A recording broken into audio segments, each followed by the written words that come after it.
Cara mengelola energi.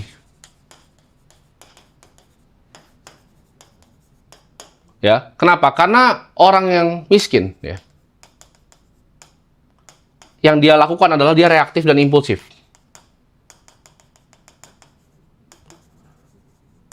Artinya apa? Ketika kalian mau bikin duit, kalian tadi gue bilang kan, uang itu energi. Nah, cara ngelolanya gimana? Ini baik energi format uang atau energi diri sendiri. Orang miskin tuh impulsif ya. Ketika dia nggak punya duit, dia pikir udahlah habisin aja duitnya. Ah udahlah gue pinjol aja, udahlah gue pay later aja. Gue yang penting happy sekarang. Gue bisa minum boba, gue happy. Gue minum kopi ya, es kopi susu, gue happy. Gue ngutang nggak apa-apa. Lifestyle gue tinggi nggak apa-apa. Sama ya, cara mereka kelola energinya mereka diri sendiri juga sama ya.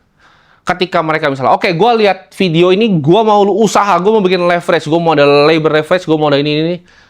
2 minggu, ya. 3 bulan dia jalanin usahanya, oh susah, ya kan. Dia mulai lagi, ya. Karena ketika orang miskin itu mulai sesuatu, dia ngerasa gini ya. Usaha, ya kan, kecil. Usahanya membesar tahun kedua, ya kan. Tahun ketiga dia nurun. Tahun keempat dia nurun. Oh susah banget, ganti usaha lagi. Ya mulai lagi dari nol gini lagi, ya.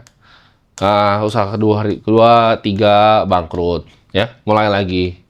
Jadi, orang miskin begini cara mikirnya ya. Selalu sama, ya. Pattern-nya itu selalu sama ya orang miskin. Kalau orang kaya itu ketika dia mulai usaha, ketika dia di sini, yang dia lakukan adalah dia nggak bikin yang baru ya. Dia pikir yang salah di mana, apa yang dia bisa improve gitu loh. Gimana caranya dia bisa balikin lagi nih pelan-pelan. Dia nggak akan ganti-ganti ya.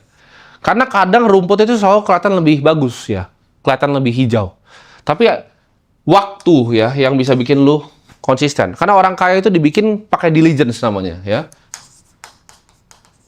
Lu nggak boleh jadi orang yang nggak bisa ngelola energi, lu reaktif dan impulsif. Oh, ada orang misalnya mau jadi streamer, semuanya mau jadi streamer. Sekarang mana yang jadi streamer? Hilang semua, ya. Oh, ada opportunity, semuanya mau belajar kripto, ya. Ini bahkan kalau lu ngomong bear market, itu baru berapa? Baru 6 bulan, semua orang udah nggak ada. Industri udah nggak ada, ya. Teknologinya ada real, ya. Industri udah nggak ada. Karena orang berharap, oh, gue main kaya cepat dari sini. Sama ya.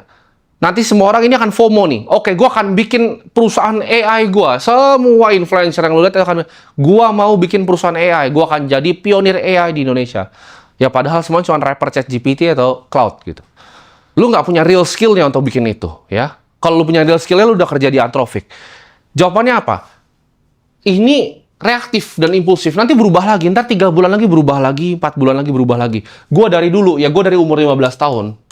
Gue udah tahu gue mau jadi investor, ya.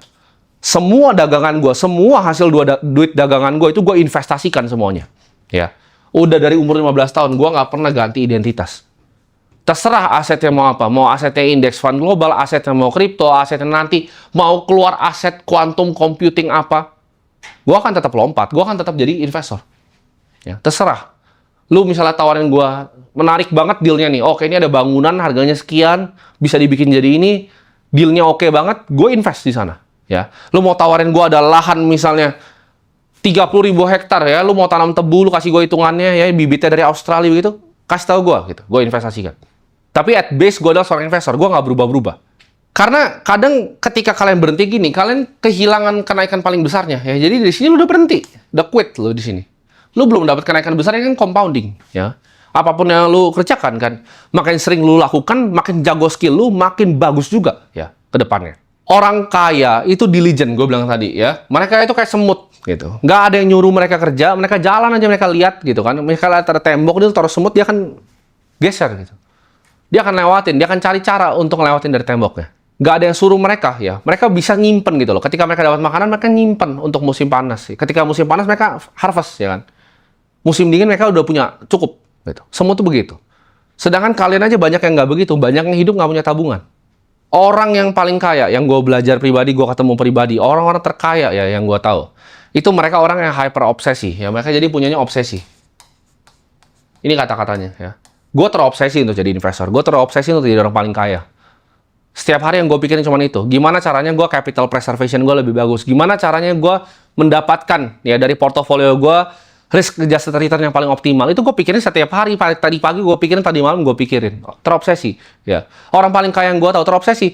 Udah kaya sekali nih. Oh gimana caranya ya gue bisa mengefisiensikan lagi data center gue. Nggak cukup nih cuman segini. Ya. Udah satu gedung tuh cuma 4 karyawan, gimana caranya cuma 1 karyawan? Ya, semuanya pakai IoT semua. Orang paling kaya itu obses dengan apa yang dia kerjakan. Dan dia suka sekali dengan apa yang dia kerjakan. Gue juga ketemu pengusaha, oh gimana ya caranya gue bisa bikin sawit gue ini lebih efisien? Gimana caranya gue bisa bikin tambang gue lebih efisien? Mereka selalu pikir gimana caranya lebih efisien lagi. Oh gimana caranya ya, gue punya perusahaan ini, di bagian sini bisa dibenerin, bisa dibenerin. Kalau orang miskin baru bikin toko ayam geprek 3 bulan, baru jadi streamer ala-ala sebulan, oh udah, gue nggak bisa lagi. Itu orang miskin. Dan lu nggak pernah bisa jadi apa-apa. Lu kalau mau jadi top 0,01 tadi, ya lu harus siap ngambil semua resiko dan ngambil prosesnya. Nah, ini yang paling parah nih menurut gue ya.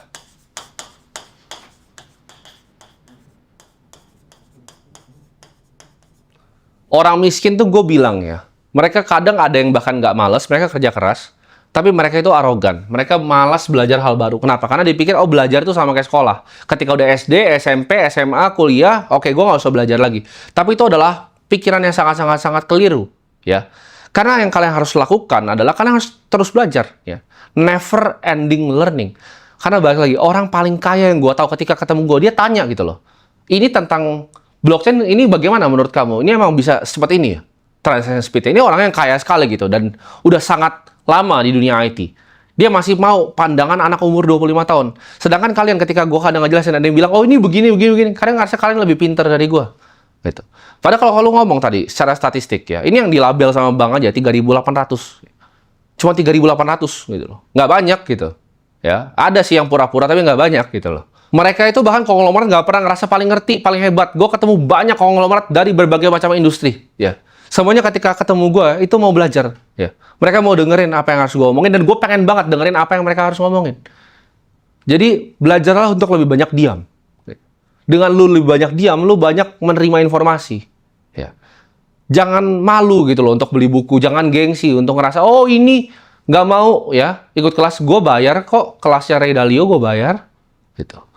Terus lu mau ngomong apa? Oh dia apa namanya jelek gitu karena Dalio itu jualan kelas. Nggak apa-apa. Lu aja yang bilang jelek, gue sih beli ya dan gue nikmati gitu kelasnya. Gue belajar gitu. Meskipun yang dibahas itu kesannya basic untuk sebagian besar orang, soalnya ada beberapa hal yang gue tangkap dari pengalaman-pengalaman jatuh bangunnya, ada beberapa yang gue tangkap, prinsip-prinsip hidupnya, yang akhirnya gue aplikasikan di hidup gue. Orang miskin tuh paling gampang untuk mencemooh, ya, karena mereka mikir dirinya paling pintar. Hidup lo aja nggak ada apa-apanya, nggak pernah bisa ngapa-ngapain, dan cuma ngecemooh orang.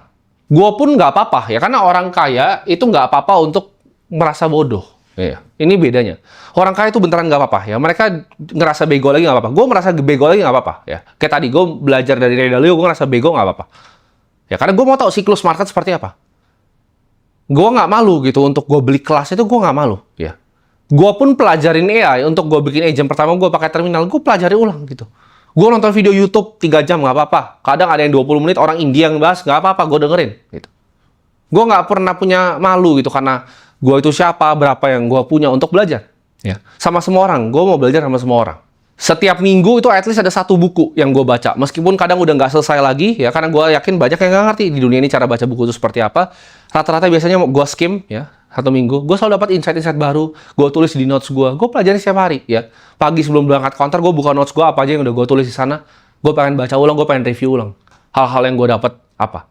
Orang kaya itu never ending learner. Mereka lihat dunia itu sebagai library, ya. Ini kata-kata dari Kobe Bryant ya. Ya, make the world your library. Jadi jadiin dunia itu perpustakaan lo, apalagi di hal yang lo suka. Ya. Makanya gue baca terus ya. Gue sampai sekarang pun gue baca terus ya. Karena gue percaya dunia itu berkembang. Makin gue belajar ya, gue makin mengerti ya. Gue punya pengertian.